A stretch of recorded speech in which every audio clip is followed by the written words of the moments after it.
विषय को आगे बढ़ाने से पहले हम एक बार तैमूर का सामान्य परिचय ले लेते हैं। यह तैमूर वो नहीं है जो सैफ अली खान और करीना कपूर का पुत्र है। यह तैमूर वो है जिसके द्वारा दिसंबर सन 1398 ईस्वी में दिल्ली पर आक्रमण किया गया था, लोगों की नृशंस हत्या की गई और यहां का पैसा लूटकर यह अपनी राजधानी समरकंद वापस लौट गया था। तो इसी तैमूर के बारे में हमको चर्चा करनी है। तैमूर का जन्म सन 1336 ईस्वी में वर्तमान उज्बेकिस्तान के एक शहर ए सब्ज में हुआ था।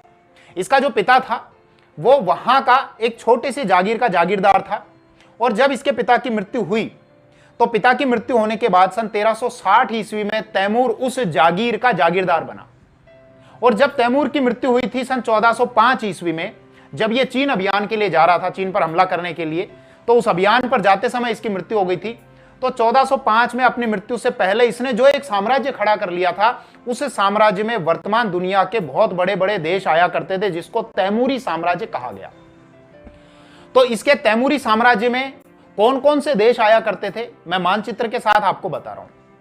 एक तो आता था उज्बेकिस्तान, और ध्यान रखना उज्बेकिस्तान का समरकंद उस समय इसकी राजधानी हुआ करता था। तो एक तो उज्बेकिस्तान था, इसके अतिरिक्त अफगानिस्तान, तुर्कमेनिस्तान, ईरान का काफी हिस्सा आता था, इराक का हिस्सा आता था, इसके अतिरिक्त एशिया माइनर का हिस्सा। एशिया माइनर उस हिस्से को कहते हैं जो वर्तमान में तुर्की का एशिया वाला जो भाग है, एक तो वो हिस्सा। इसके अलावा इसके साम्राज्य में जो हिस्से आते थे वो इजिप्ट भी आया करता था, लीबिया आया करता था, लेबनान आया करता था, इटली आया करता था, इसके अलावा ग्रीस आया करता था। तो कुल मिलाकर कहने का अर्थ यह है कि इसने जो एक साम्राज्य स्थापित किया था वो थोड़े ही समय में एक बहुत बड़ा साम्राज्य स्थापित कर लिया था। और इसके जो मुख्य साधन थे अपने राज्य विस्तार के, वो थे लोगों को भयभीत कर दो, लोगों को आतंकित कर दो और लोगों की नृशंस तरीके से हत्याएं करो, जिसकी वजह से सामने वाला डरकर अपने आप ही आत्मसमर्पण कर देगा। थोड़ा सा इसका हम और परिचय ले लेते हैं। इसकी जो नस्ल थी वो थी बरलास, और मूल रूप से ये मंगोल का था। मतलब इनकी जो नस्ल थी ये मंगोल से उठे हुए लोग थे, इसीलिए इनको मंगोल कहा गया। दरअसल मंगोलिया के आसपास का जो क्षेत्र है, यहां घास के मैदान है, उनको स्टेपीज कहा जाता है।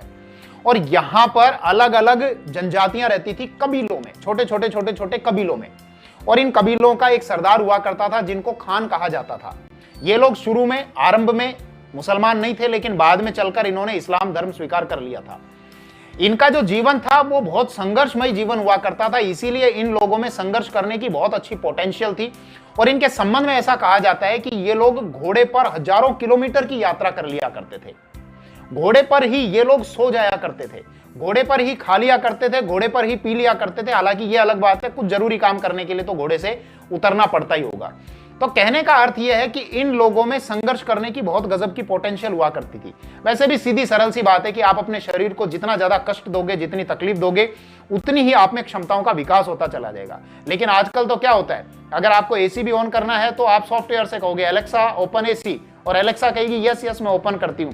तो आप एसी या पंखा खोलने के लिए अपने पलंग से ही नहीं उतरते, तो पोटेंशियल कहां से पैदा होगी। खैर, वापस हमारे विषय पर आते हैं।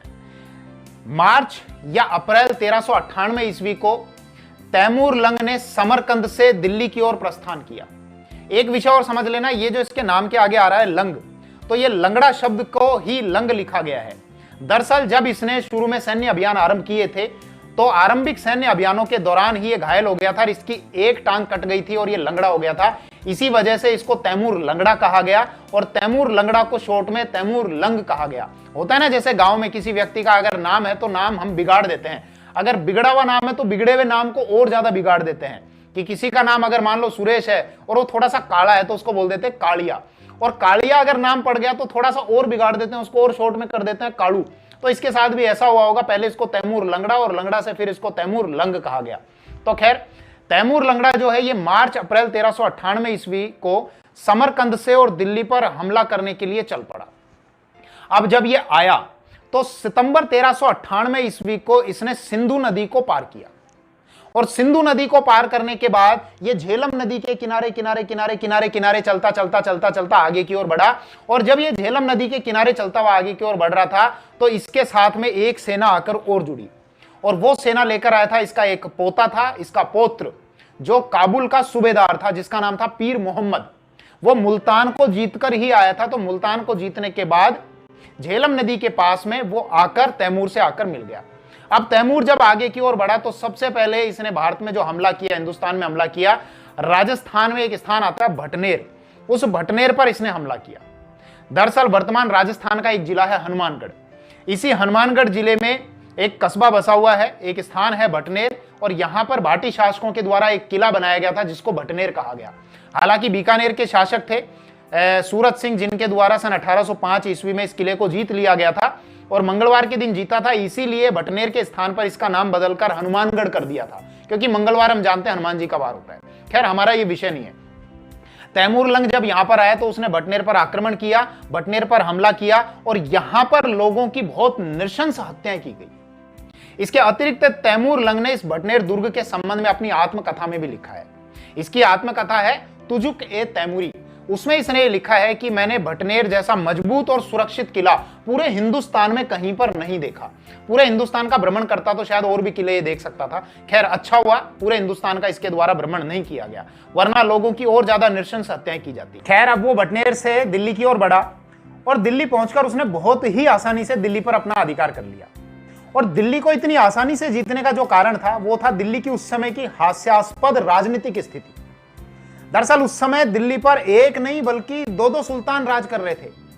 कुछ किलोमीटर के दायरे में ही एक अलग राजा था, मतलब अलग सुल्तान, और कुछ किलोमीटर के दायरे में दूसरा सुल्तान था। इस स्थिति को मैं थोड़ा सा और अच्छे से स्पष्ट कर देता हूं और फिर उसके बाद हम दिल्ली और तैमूर की लड़ाई कराएंगे। विषय को अच्छे से समझने के लिए हमको फिरोज शाह तुगलक के शासनकाल की ओर चलना पड़ेगा। तो ज्यादा डिटेल से तो नहीं बताऊंगा क्योंकि पहले के वीडियोस में बता चुका हूं, लेकिन एक ओवरव्यू आपको दे दूंगा। फिरोज शाह तुगलक वंश का तीसरा शासक था।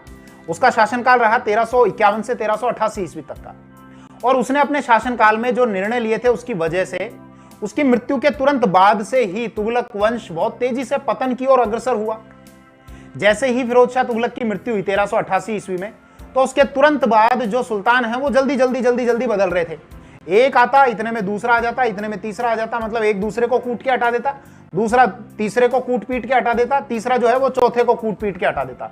तो यही स्थिति लगातार चल रही थी और फाइनली 1394 ईस्वी में फिरोज शाह तुगलक का जो पौत्र था, मतलब जो पोता, जिसका नाम था नसीरुद्दीन महमूद, वो सुल्तान बन गया। इसके बीच में और भी बहुत सारे सुल्तान हैं, उनकी मैं आपसे चर्चा नहीं करूंगा, कोई जरूरी भी नहीं है।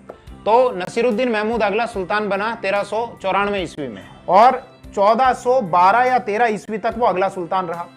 तो एक जगह मुख्य दिल्ली पर तो जो राज कर रहा था वो था नसीरुद्दीन महमूद, और इसके अतिरिक्त दिल्ली के पास का जो एरिया है फिरोजाबाद, उस पर फिरोज शाह तुगलक का बेटा राज कर रहा था जिसका नाम था नुसरत शाह। तो बात समझ में आ गई कि छोटे से एरिया में एक जगह का सुल्तान था नसीरुद्दीन महमूद और एक जगह का सुल्तान था नुसरत शाह।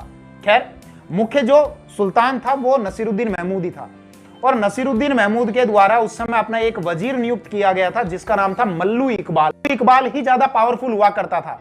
दरअसल नसीरुद्दीन महमूद तो केवल इसके हाथ की कठपुतली हुआ करता था और इसके प्रभाव की वजह से कई बार नसीरुद्दीन महमूद को दिल्ली छोड़कर भागना पड़ता था। खैर अब तैमूर वहां पर पहुंचा और जब वो दिल्ली के निकट पहुंचा तो दिल्ली में प्रवेश करने से पहले अब उसको 2 बार आक्रमण करना पड़ेगा, मतलब 2 बार ये युद्ध लड़ना पड़ेगा। एक बार तो नसीरुद्दीन महमूद और मल्लू खां ने उन पर हमला किया, तैमूर की सेना पर हमला किया, लेकिन शुरुआती हमले में वो बहुत बुरे तरीके से पराजित हुए। इसकी वजह से वापस अपनी जान बचाकर उनको दिल्ली की ओर भागना पड़ा। किसको? नसीरुद्दीन महमूद और उसके वजीर मल्लू खां को, मल्लू इकबाल को। अब तैमूर की सेना आगे की ओर बढ़ी और दिल्ली में प्रवेश करने से पहले 17 या 18 दिसंबर को अब यह मुख्य युद्ध हुआ और इस युद्ध को बड़ी ही आसानी से तैमूर और उसकी सेना के द्वारा जीत लिया गया। और दिल्ली का जो सुल्तान था, एक तो वो सुल्तान नुसरत शाह, वो भाग गया, और दूसरा ये जो सुल्तान था नसीरुद्दीन महमूद, ये भाग गया गुजरात, और इसका जो वजीर था मल्लू इकबाल, वो भाग गया बुलंदशहर।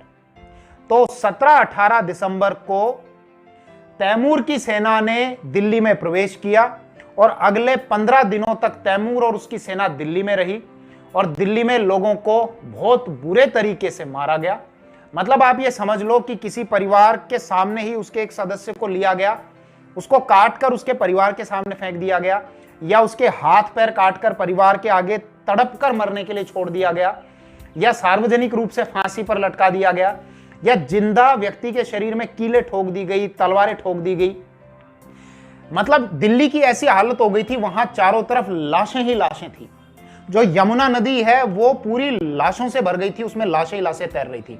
और कुछ दिनों बाद ये स्थिति हो गई थी कि वो लाशें सड़ने लग गई थी, उनकी वजह से चारों तरफ बदबू ही बदबू थी और इतना भयंकर संक्रमण फैल गया था कि दिल्ली के जो लोग थे वो दिल्ली छोड़कर जाने को मजबूर हो गए थे।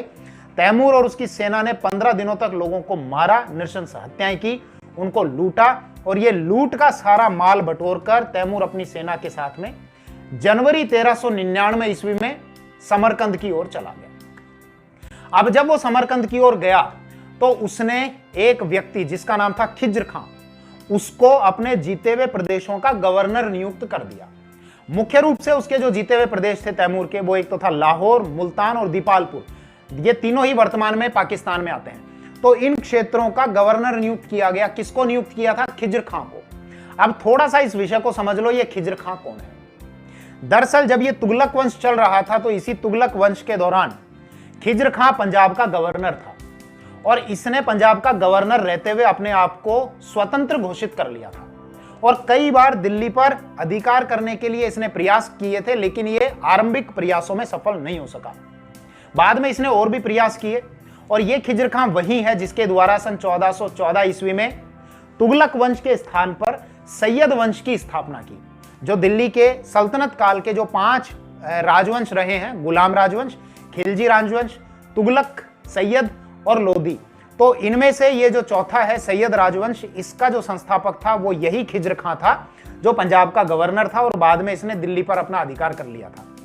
एक बात और ध्यान रखना कि दिल्ली पर सल्तनत काल में ये जो 5 राजवंश रहे हैं, इनमें से एक को छोड़कर, मतलब सैयद वंश को छोड़कर बाकी सब सुन्नी मुसलमान थे और सैयद वंश जो था ये शिया मुसलमान थे। इसने खिज्र खां ने कभी भी अपने आप को सुल्तान नहीं कहा, क्योंकि इसको नियुक्त किसने किया था? तैमूर ने।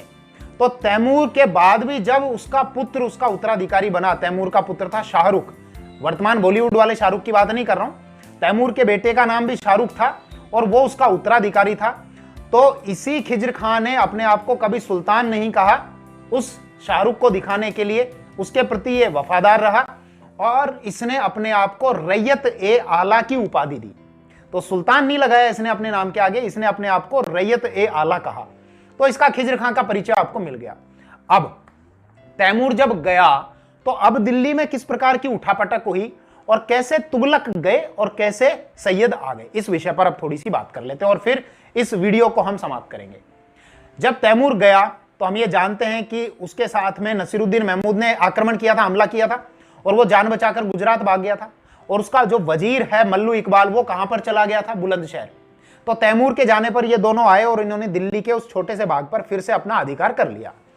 अब जब इन्होंने अधिकार कर लिया तो खिज्र खां ने दिल्ली पर अधिकार करने का प्रयास किया, लेकिन शुरू में वो सफल नहीं हो सका।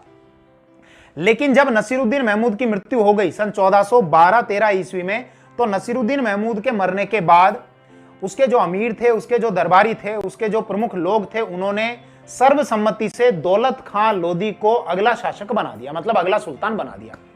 तो इसी खिज्र खां ने, जिसने दिल्ली को प्राप्त करने का पहला भी प्रयास किया था, पहले भी प्रयास कर चुका था, इसने वापस से अब दिल्ली पर हमला किया और उस दौलत खां लोधी को बंदी बना लिया। बंदी बनाकर उसको हिसार में कैद कर लिया गया। हिसार जो वर्तमान में हरियाणा का एक शहर है, वहां पर कैद कर लिया गया और सन 1414 ईस्वी में इसी खिज्र खां ने